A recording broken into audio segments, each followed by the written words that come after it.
people can't find homes at a reasonable price right now. They sell their home and then they can't find another one. It can be a solution for homelessness, communities of skoolies and everything, or even communities for people that just want to live the tiny life. Welcome to the Tiny House Lifestyle Podcast, the show where you learn how to plan, build, and live the tiny lifestyle. I'm your host, Ethan Waldman, and this is episode 216 with Sabrina Bosserman. Sabrina Bosserman is a professional skoolie builder, and she's here to tell us all about the ins and outs of converting a skoolie into a beautiful rolling tiny home. Sabrina is also a former Naval nuclear engineer, and we chat about how her experience in the Navy helped to inform her desire and some skills for living tiny. It's a really great conversation, and I know you'll learn a lot, so stick around. Let's face it, most tiny house dwellers want their tiny homes to be small, but not uncomfortable. That means reliable, unlimited hot water. Precision Temp's propane-fired hot water heaters reliably provide unlimited hot water, and they're specifically designed with tiny homes in mind. In fact, the NSP 550 model was installed in my own tiny home, and the reason I chose it was because it did not require a large hole in the side of my home like other RV hot water heaters. Instead, it mounts discreetly through the floor of the tiny house and works quietly and reliably. Right now, Precision Temp is offering $50 off any unit plus free shipping when you use the coupon code THLP. So head over to precisiontemp.com and use the coupon code THLP at checkout.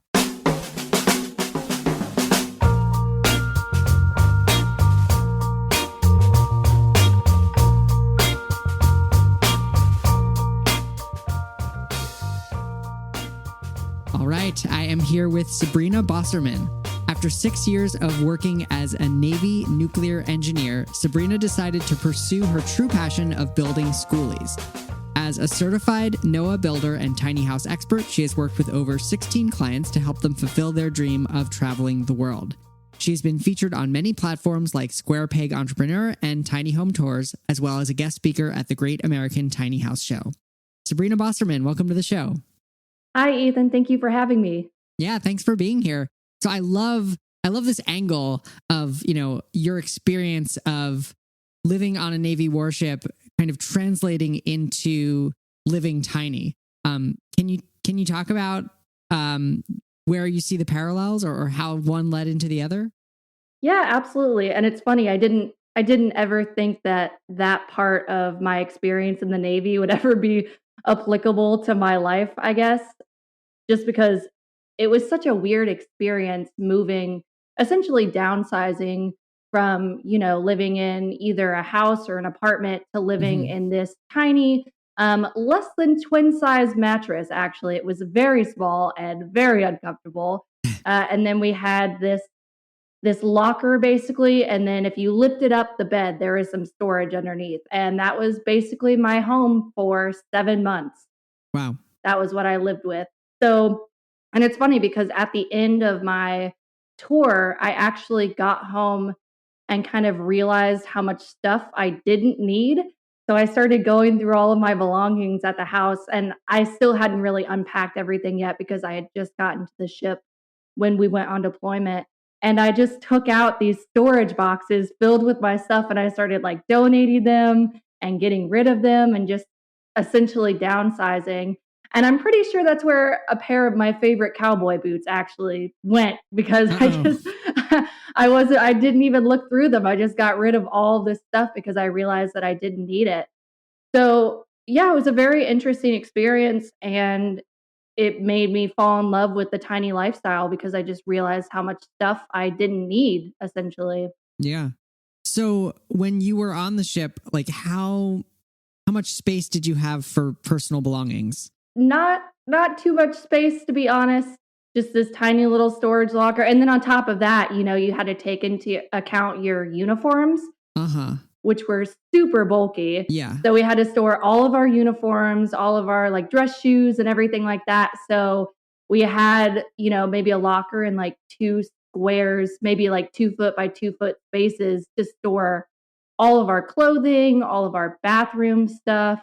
And the worst part was that when we went on deployment and we pulled into these different ports, you had like 4 outfits to choose from. You want to go to Paris and get all dressed up, all cute and everything, and you had like a t-shirt and a pair of jeans to pick from. So Yep. So the military can be famously like specific about how people do things. I'm curious, did they like teach you like, okay, this is how to fold your clothes in storage, or like this is how to store things in this space? yeah, absolutely. That was part of our boot camp training. And I didn't think that I would use it again, but I'm still kind of folding my t-shirts and my socks the same way that they taught me to, what was it, like 8 years ago. So that was like a part of our training that seemed kind of unnecessary, but ended up being very useful in boot camp. It was like the first couple of weeks. Is that the rolling technique where you like fold up the bottom first and then you roll it and tuck it over? It's this really weird, like the main method that I still use for my t-shirts is you kind of think of it as taking the end of the t-shirt and walking up to the collar and then like hugging yourself with the t-shirt and then folding it in. So it's a really interesting method. And then of course you had to make sure that like all of the creases were out, or they'd throw out all of your clothes and make you fold them again. So yeah, it was, I don't still, I'm not that specific, but yeah, it was intense.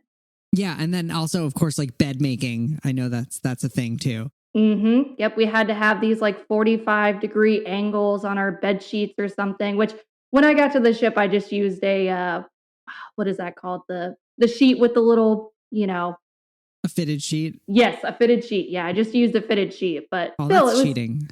It looked really nice, but it took way too much long time, to be honest. Yeah. Well, that probably came in handy. I mean, my tiny house has a lofted bedroom, and so it's like really hard to make the bed nicely up in the loft anyway, because you're like kind of crawling around up there. Yeah, and that's how a lot of skoolies are too, is, a lot of the beds, they don't have space to fit parallel to the bus.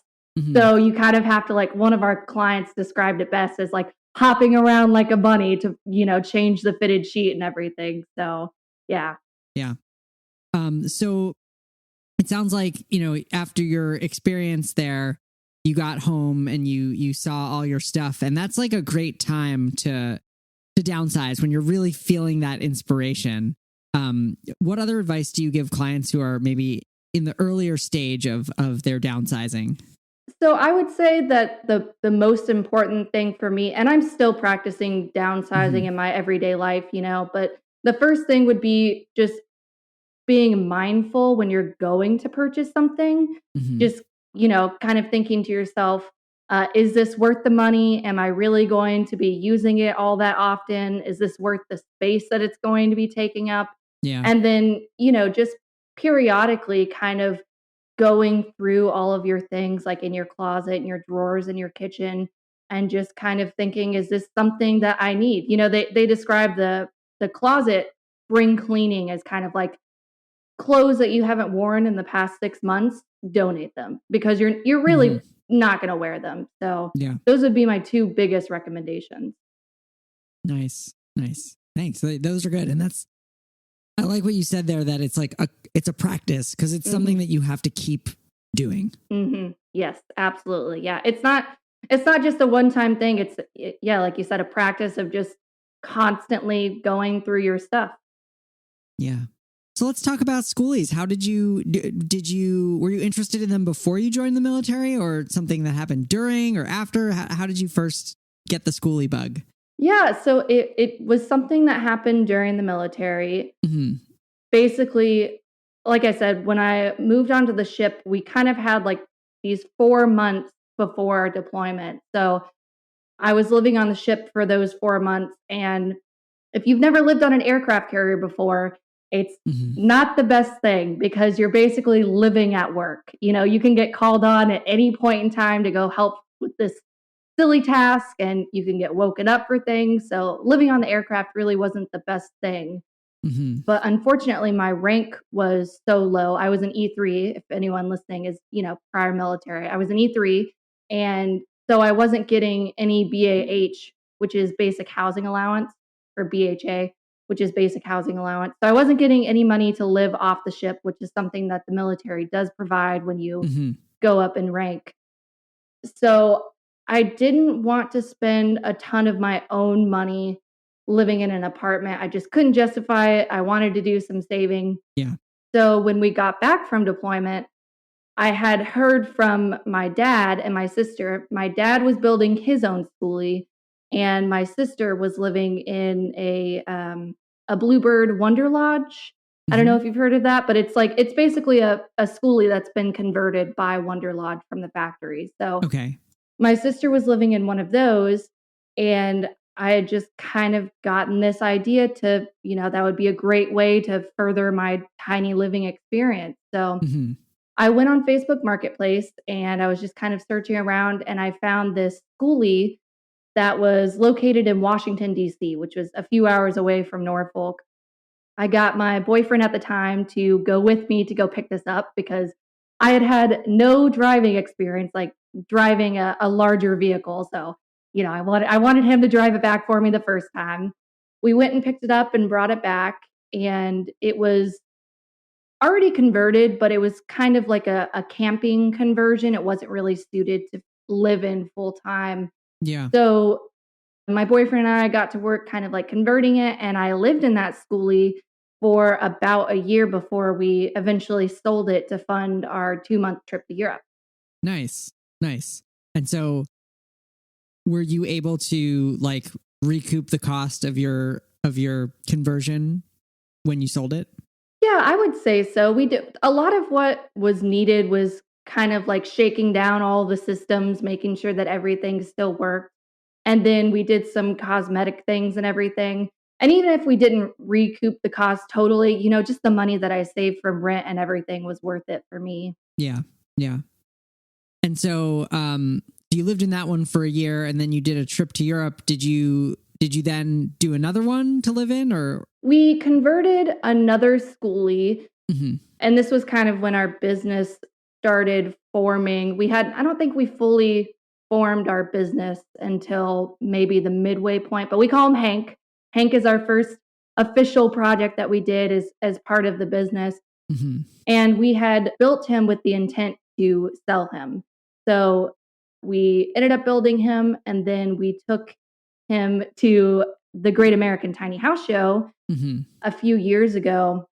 And that was a crazy experience by itself because we were trying to make a deadline. So we were like, Jordan was driving the bus and I was painting on the road. Like we were Oh man. hitting all these bumps and my paintbrush was just going flying. So that was a crazy experience. And then Wow. even when we got there, we were working on Hank until, basically the the Great American Tiny House Show until it started. So we didn't sell him there. We brought him back and we, completed it basically. And then we sold him later to become an Airbnb down in Waco.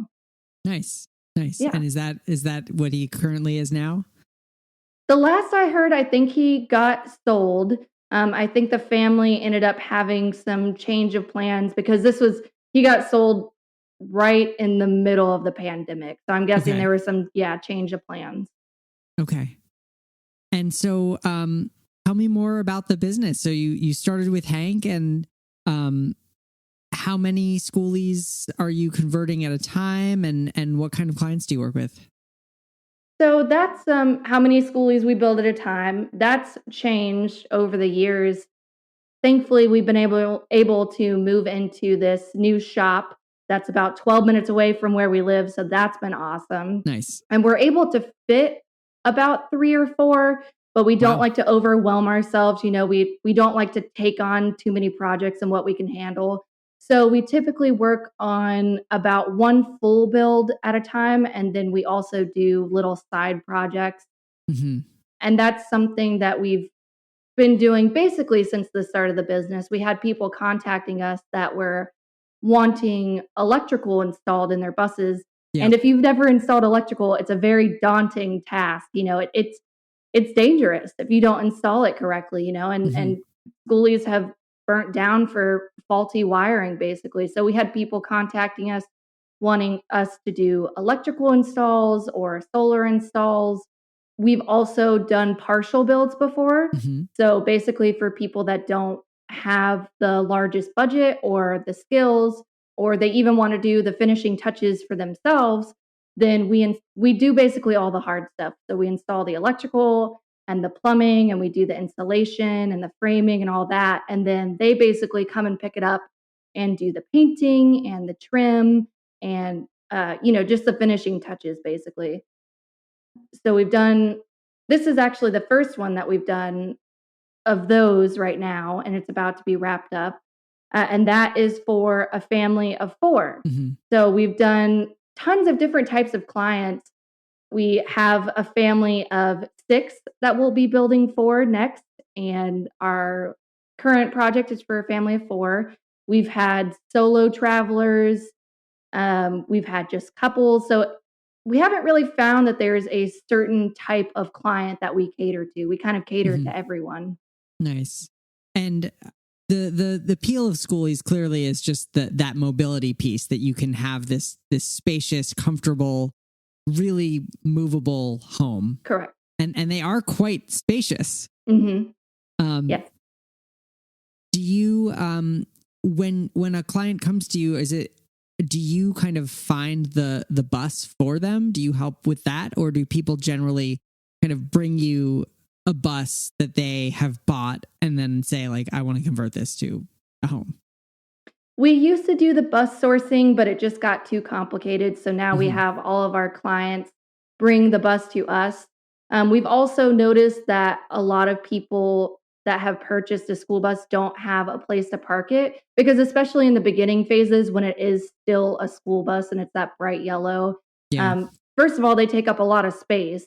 So that's difficult, if you're wanting to park it in your driveway. Yeah. Then there are HOAs that, nosy neighbors that don't really like the sight of a school bus being parked in their neighborhood. So we've started offering free parking on our property basically. Oh, nice. So yeah. So any clients, if they sign a contract with us, they can bring their bus onto our lot and we'll store it for them until the project is completed. Sweet.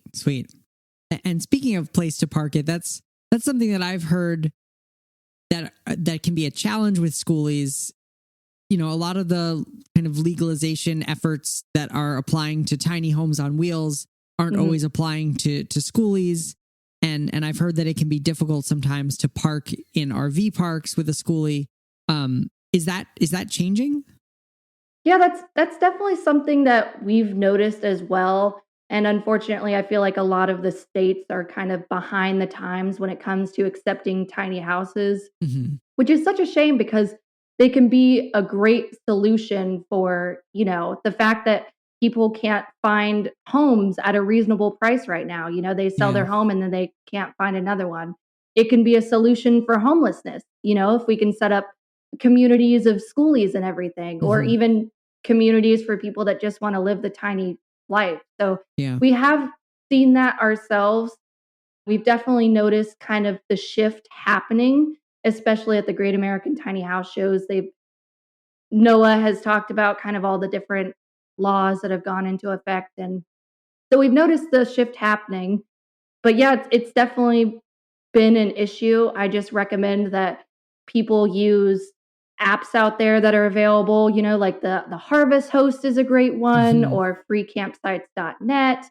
And basically it does take a little bit of planning on, a skoolie owner's part, because they kind of have to map out their trip a little bit more. But as for RV parks, all of our skoolie builds are NOAA certified. So we've found that can be helpful. And NOAA does offer DIY certifications as well. And they basically just go through the process of making sure that all of your plumbing and your electrical is safe. And they certify it with, master electricians and plumbers and everything. Nice. So in terms of, the affordability of, doing a school bus conversion versus an RV, and I know that they're kind of two separate things, because the school bus is going to be better for full-time living. How do the costs compare?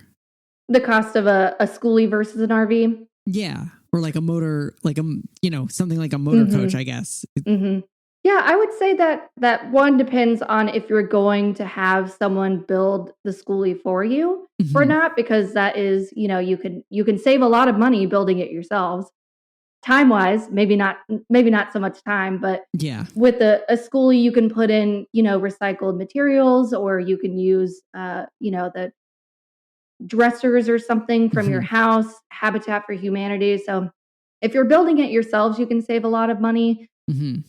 RVs, I've just found, are so outrageously expensive for what they offer. Yeah. And that's, not even from a competitor's standpoint. That's just, the fact that, and we talked about this with our latest client, just the fact that you pick up a brand new RV at this point and it's already falling apart, and the wait list to get onto their maintenancing schedule is like 6 months long. So you're having to live with this. And then, the quality of materials that they use, and the fact that a lot of them don't offer off-grid capabilities like solar panels and Yeah. everything. So Yeah.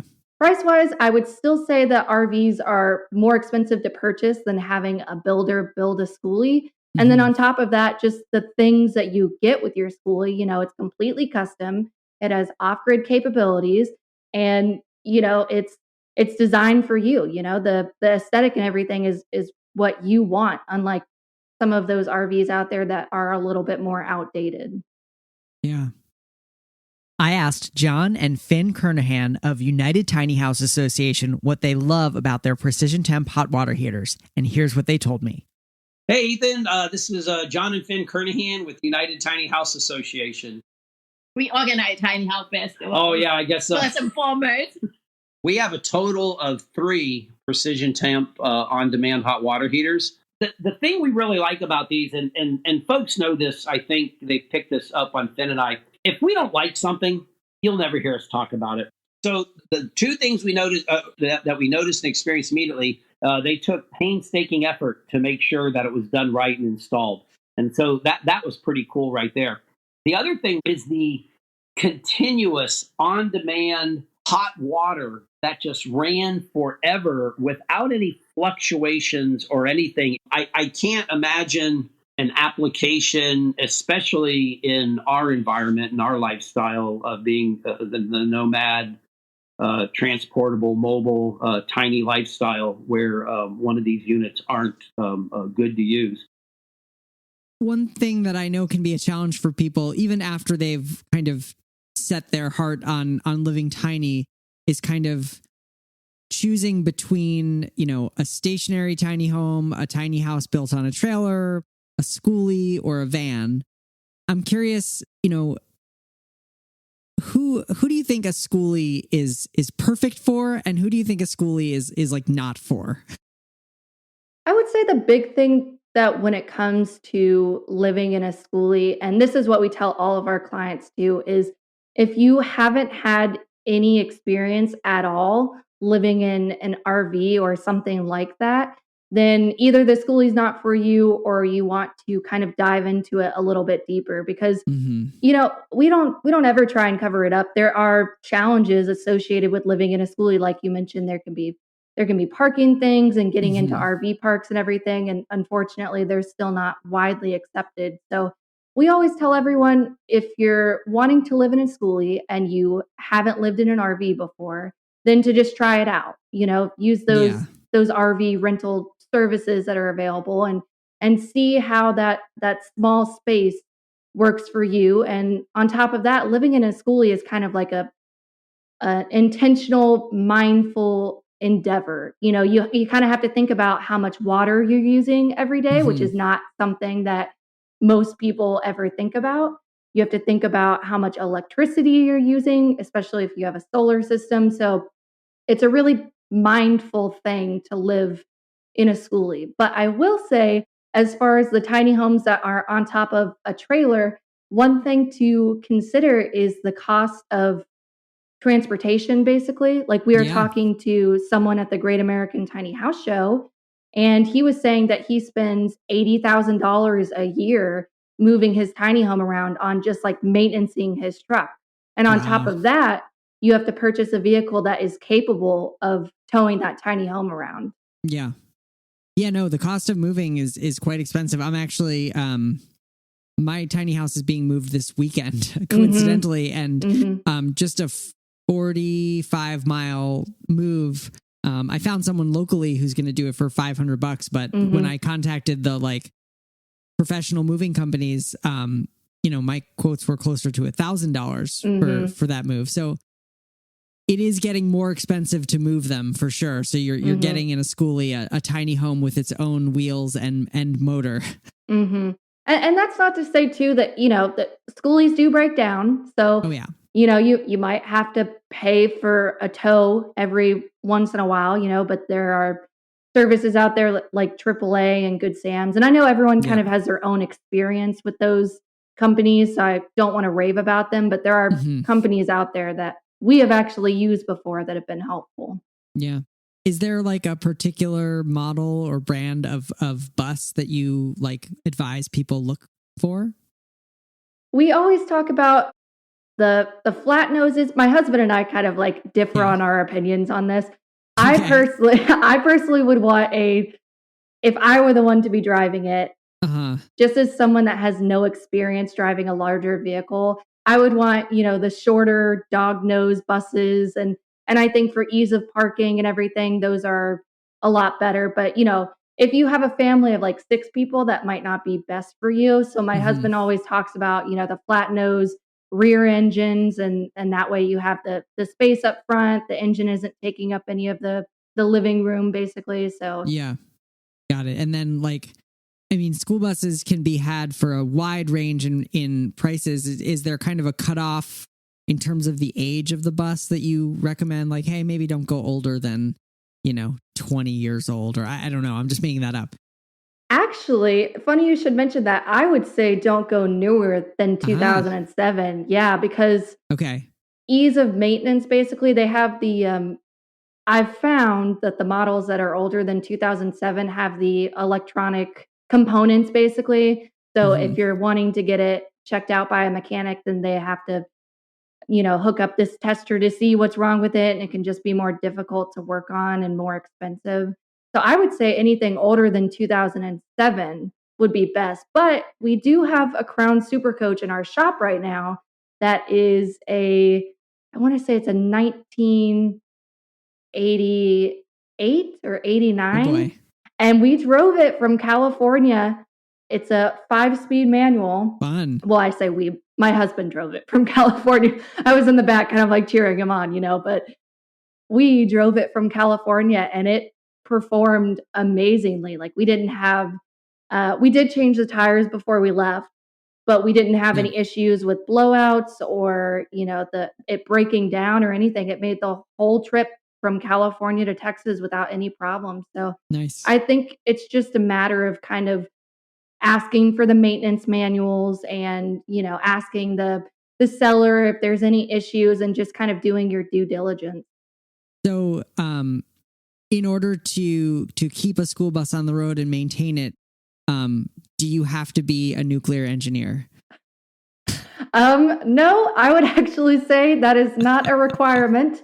I would also say you don't even have to be a mechanic. A lot of people say that, it's best if you have some basic knowledge, and I would agree, but that would be kind of hypocritical of me because I'm not a huge diesel engine person. I know the basics basically, but I would say that if you don't have any mechanical knowledge or any mechanical background, that I would say expect to spend about double the cost of what you paid for the bus per year, to be fair. But that ranges, and that's not an exact measurement because if you get it from, a bus dealership like AAA buses in Phoenix, they'll do some maintenance for you and clean it up. And so it really just depends on where you get the bus from. But I would say around $5,000 a year on maintenance. Okay. And what is are you saying that people can get buses for $2,500? Absolutely. Yeah. There are a bunch of different places that you can get a bus. And unfortunately with the, COVID and the economic downturn and everything, I've definitely seen the prices of buses going up. Oh. And in some cases you get what you pay for, so if you get a bus for $900, it might not be suitable to move, but they have a lot of auction sites out there where you can get a bus for a couple $1,000s, or you can go, like I previously mentioned, the bus dealership route where you can get it for 10 grand, but it's been cleaned and maintenance and everything. Yeah. Cool. That's really inexpensive. That's like the cost of a tiny house trailer. And I think I do want to say, I think that can be kind of confusing for some people too, is because in some cases you can get this bus for so cheap, but then on top of that, especially if you're having it built out by a builder, the cost of materials and labor can be expensive. So don't let the price tag of a bus fool you. It will be expensive to maintain it and build it out. Expensive is relative, but it will cost money to maintain it and build it out. But yeah, you can at least get the basic platform for a decent price. Nice. What's the basic protocol for kind of getting the shell of the bus ready to build in? Like I'm thinking about checking it for leaks, and then, you're obviously not building a skin on the outside because you want it to look like a bus on the outside. So what are you doing on the inside in terms of insulation and framing to kind of get it ready for building? That depends on each person. We always recommend that you basically tear it down to the shell. A lot of people feel that maybe they want to build on top of the pre-existing flooring or use the ceiling of the bus as is, which, if that's the route that you want to go, if you're going to be traveling from nice weather to nice weather, that might work for you. It really depends on what kind of lifestyle you plan on living. But we always recommend removing everything that's there. So like the ceiling and the walls and the floor and everything, because once you start getting into it, you can find some rust that was previously hidden, or in some cases, we've demoed a bus and found rat's nests in like behind the walls, basically. So, that's not something that you want to be living with. And then sometimes we've gotten a bus from Arizona that had tons of dust and sand in the roof, basically. So, and then on top of that, with the flooring, if you don't remove that, there might be like a gaping hole that's being covered up by the floor, So we recommend just tearing it all down to the basic frame, and it is very labor intensive, but I absolutely think it's worth it if you have the time. Yeah, it seems like it. I'm looking at a picture from your website, which I'll put on the show notes so people can see it. The current skoolie projects, and it looks like you've kind of already done that work, ripped everything down, and then it looks like you're installing, stick framing and then spray foaming. Yes, absolutely. There's been a lot of talk too about kind of what insulation is best. A lot of people like the Havelock wool, which is a great option, and we have used it before. One thing to note is that it can be kind of difficult to install, especially if it's not like a van or something like that, just because it's really pliable. So you're meant to kind of like stick it in nooks and crannies, but some people use foam board, which is fine. That's what we use on our floor. But what we really recommend, especially if you're going to be traveling, throughout all the 4 seasons, is spray foam, because it is mold and mildew resistant. And this is closed cell spray foam. So it is mold and mildew resistant. It's a sound barrier. And we actually heard from our previous client that, I think that's the picture of his that's up. Yeah. He was sitting at an RV park, and it was raining, and he couldn't even hear the rain on the roof of his bus. So It is a sound barrier. And then, it also protects against like leaks and everything like that. Yeah. We don't install the spray foam ourselves, and I wouldn't recommend anybody else does unless they have experience doing it. I know that spray foam installation can be really expensive, especially if you don't shop around. But if it's installed incorrectly, then it might not cure correctly, and then you have to scrape it all out. On top of that, just hiring someone to get them to trim it down might even be worth the cost alone, because we have done the trimming before ourselves, and it was very extensive and very sweaty, and you have to make sure that you're in, the proper PPE.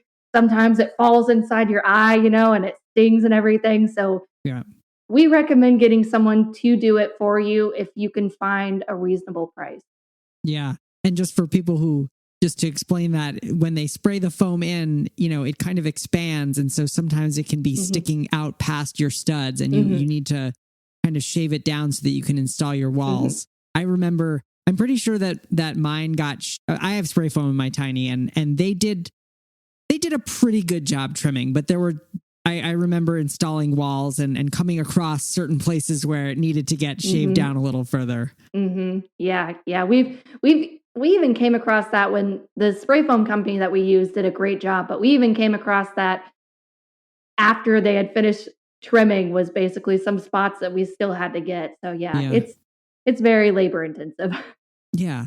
One thing in my mind that would be challenging about a skoolie conversion is that they tend to have so much glass, so many windows that are probably old, leaky, single pane windows, or maybe they're not single pane, but still probably not the windows that you want necessarily in your house.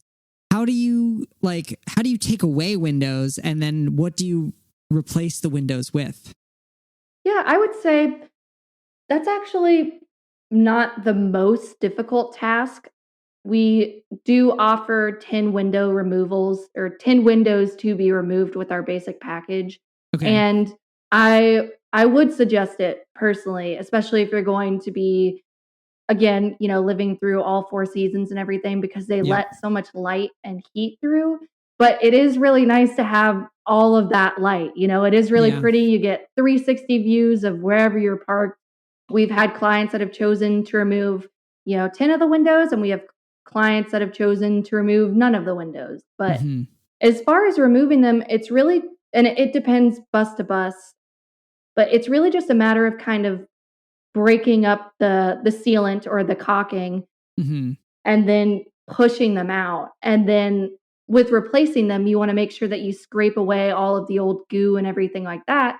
And then you just use, I believe it's 14 or 16 gauge sheet metal, and just cut them into little squares and kind of either rivet or screw them into the empty spaces, and then just paint them like you normally would, or prime them and then paint them. But it's not too difficult of a task, and I would definitely suggest it. And if you don't, be sure and just test your rig for leaks before you start building. Yeah. Do a pretty intensive test, because once those are built on top of, basically, it can be difficult to chase down the leak. Yeah. Now, if you want to replace your windows with wall, how does that work? Yeah, so it's essentially the same thing, and that's one of the things that we're working on right now too with the current client, is just same process of removing the windows, and then it would be just spray foam over it essentially, and then just frame it out and kind of build on top of it. And especially, that's another instance of when I suggest to remove the windows is, let's say that you're going to be having like a Murphy bed in front of these windows. I would suggest removing all of the windows that would be behind the Murphy bed, because again, once you've built something on top of it, you're not going to be able to reach a leak or anything like that. Yeah. So I definitely would suggest replacing those windows. And then from the outside, like, how do you just like basically weld in steel to cover them up, or like how do you kind of cover them up from the outside? We actually just use rivets, or you can use the I think they're called roofing screws, basically, and just tons of rivets and roofing screws around them. Cool. Okay. Yeah. Not too difficult of a project, for sure. No. How long, obviously you are a professional skoolie converter, and so people listening don't assume that you can do it as fast as Sabrina can do it, but like how long does it take to convert a bus if you're going to do the whole, tier 1 and 2, delivering a bus that's ready to live in? Yeah, we give clients a time frame of around 4 to 6 months. Okay. And that also kind of depends on if you're going to be having, because our tier 2 package is like a basic on-grid capable skoolie. So you can, drive from RV park or plug it into your shop or something like that, but it needs a source of power and water, basically. So if you add on extra components like solar and generators and everything, that's when it starts to get to be more extensive. Okay. but we're also kind of in a shift period right now where we've moved into this new shop, and we're telling clients that it'll take longer than we think that it will, just so they have a good schedule. But on social media and everything, I've seen it from like 30 days to 3 years, basically. Yeah. There's not really a one size fits all, because it also depends on, are you working on this from 9 to 5, Monday through Sunday, or do you have another job that you have to work at? Are you going to be working out in the weather? Because if you're working out in the weather, you either have to hold off on painting, or maybe you don't want to work in 100-degree weather, so you're going to take a few days off. So it really just depends. There's no, specific time frame. Yeah. And so is Phoenix School Buses your full-time job, essentially? Yes. Yeah. It has been our full-time job since we started the business. We kind of just dove, headfirst into this thing, all in. It was just Awesome. something, that we were really passionate about. And on top of that, after working in the military, or being in the military, I didn't really want to work for anyone else, at least for, a short period of time. I just didn't want to have to look to another supervisor. So yeah, we've been doing it from 9 to 5, Monday through Sunday, most of the time, sometimes Monday through Friday, since we started the business. Nice. That's all. Well, congratulations for jumping in, and it sounds like, how far out are you booking for for new clients? Right now, smaller projects like electrical installs or solar installs, we can take that on in the beginning of June. And then for full builds, I would say August would be the next available spot we have. Nice. Well, so my dad's dad, my grandfather, was in the Navy, and I think from him we got the wise wisdom of lighting a match in the bathroom after you use the bathroom. Okay. That's something that he learned in the Navy. I'm curious, for people who listen to the end of the interview, are there any other like little life hacks or kind of tricks that you learned living in this tiny space on the Warship that you've carried with you into your life or into living tiny?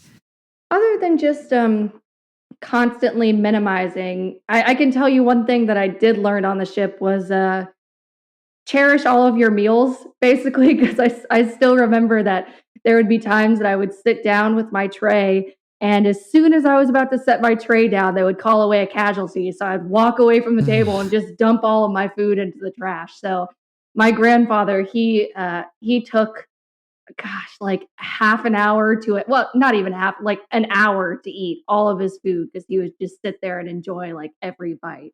But as far as tiny living, yeah, I would just say the biggest thing that I learned was just being aware of what you're purchasing, and constantly, downsize, basically.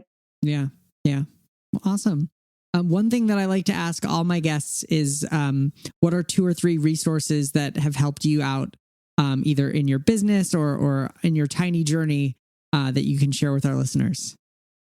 Business-wise, I would say the biggest thing is PandaDoc. And if you haven't heard of it, it is an amazing platform. I basically lost my mind when I found it, because it's so cool. It replaced like 3 or 4 different applications that I was using, and it's a document kind of like building thing where you can create templates and send out invoices and quotes and everything like that. So it takes care of a bunch of different things for you. Nice. NOAA certified, I would definitely say, is another resource if you're going to be building your own skoolie. I can't remember off the top of my head what the cost is to DIY, but just kind of having someone there behind you, backing you up and checking everything out. And they have a list of, tons of requirements that they've gathered from like the, I forgot what it's called, RVIA, but the Recreational Vehicle Association or something like that. And then, the fire regulations and everything like that. They've put together a whole list of stuff that you should be doing. So I would definitely check out NOAA certified as well. Awesome. Well, Sabrina Bosserman, thank you so much for being a guest on the show today. This is really fun. Thank you for having me, Ethan. I really appreciate it. Thank you so much to Sabrina Bosserman for being a guest on the show today. Head over to thetinyhouse.net/216 for the show notes from today's episode. This includes a complete transcript, some of my favorite photos of Sabrina's skoolie conversions, and more. You can find that again at thetinyhouse.net/216. Well, that is all for this week. I'm your host, Ethan Waldman, and I'll be back next week with another episode of the Tiny House Lifestyle Podcast.